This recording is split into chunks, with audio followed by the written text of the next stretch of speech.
안녕하세요. 북이스라엘의 제2대 왕인 나답의 통치와 바하사의 반란을 기록합니다. 오늘 본문은 열왕기상 15장 25절에서 32절입니다.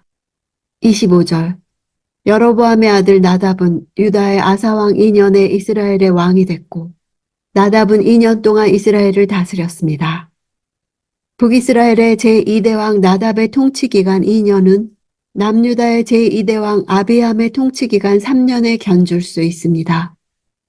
즉 아비암의 짧은 통치기간과 나답의 짧은 통치기간 사이에 어떤 연관성이 있는 것으로 볼 수 있는 것입니다.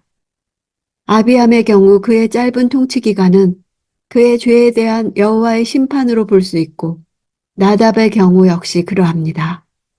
열왕기 저자의 관점에서 여호와 앞에서 온전한 삶을 살지 못했던 것에 대한 심판의 의미로 해석하고 있습니다. 26절. 그는 여호와의 눈앞에 악한 일을 했습니다. 그는 이스라엘을 죄짓게 했던 자기 아버지의 악한 길을 따르고 악한 행동을 그대로 따라했습니다.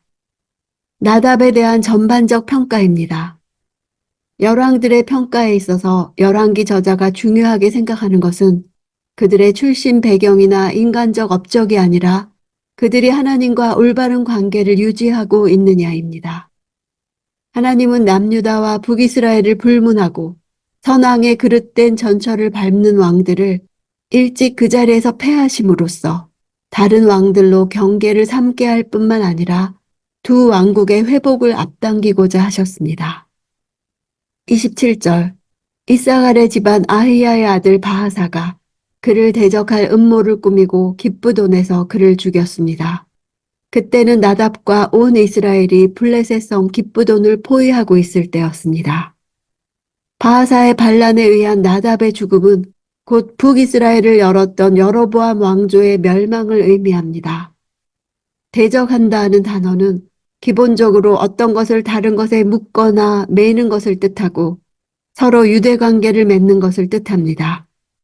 바하사가 나답을 대적한 것은 다른 이들과 공모했다는 의미가 포함되어 있습니다. 이러한 공모를 통해 바하사는 나답을 암살하고 왕위 찬탈에 성공합니다.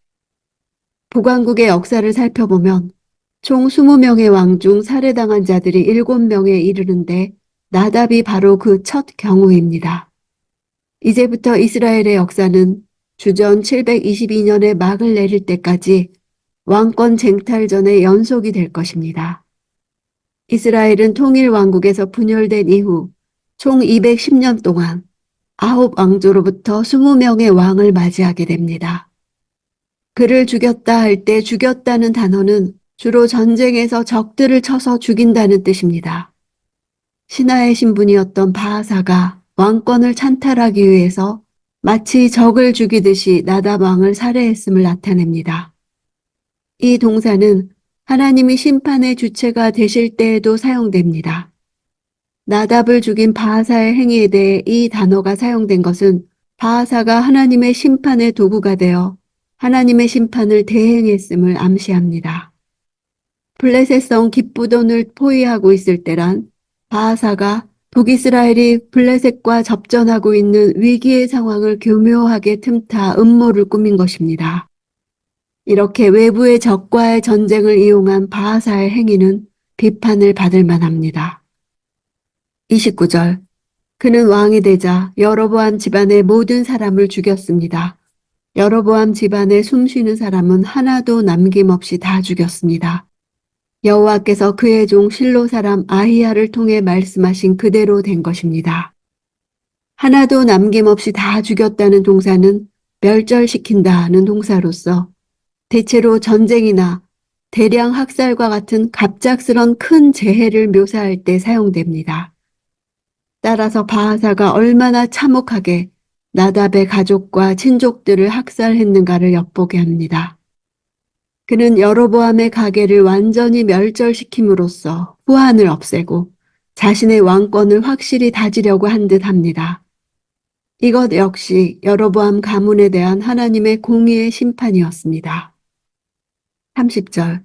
이 일은 여로보암이 자기만 죄를 지은 것이 아니라 이스라엘을 죄짓게 해서 그가 이스라엘의 하나님 여호와를 진노하시게 했기 때문입니다. 여로보암 왕가가 멸절된 이유는 여호와의 진노 때문입니다.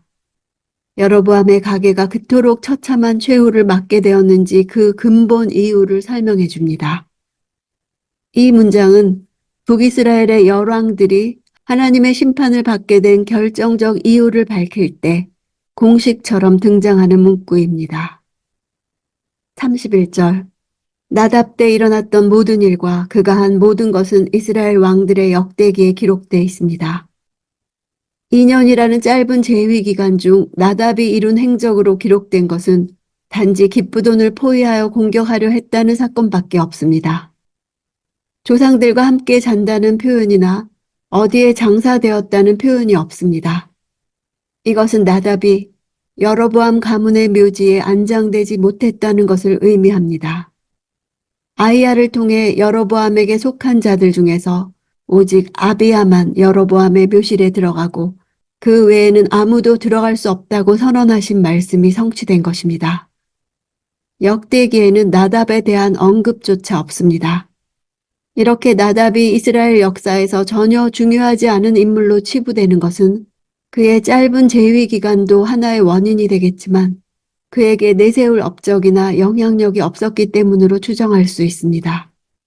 통치 말기 남왕국 유다의 왕 아비암과의 전투에서 크게 패배함으로 인해 여로보암 왕가의 북이스라엘 백성들에 대한 영향력은 현격히 하락했을 것입니다.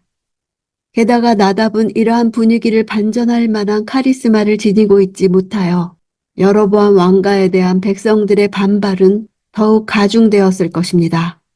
이러한 상황에서 군부의 인기를 독점한 바하사가 세습 왕권의 나답을 능가할 만한 지도자로 부각되었을 것입니다.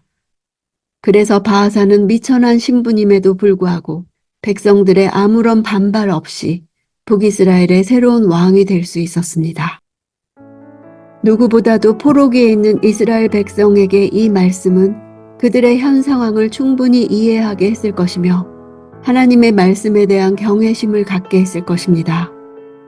아버지의 죄를 반복하는 기록 그 한가운데서 빛을 발하는 것은 하나님의 말씀의 실현입니다. 역사는 단지 인간들의 행동들을 마구잡이로 모아놓은 것이 아닙니다. 인간의 통치와 경쟁 가운데에서 말씀은 강력하게 심판을 말하기도 하고 다윗의 집을 향한 것과 같이 약속을 말하기도 합니다.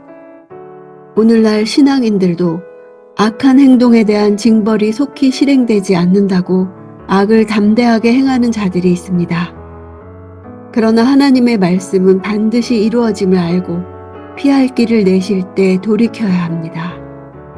역사가 계속되는 동안 하나님께서 여전히 일하심을 소망하며 나는 온전히 하나님께 반응하고 영광 돌리도록 부르심을 받았음을 믿고 살아갑시다.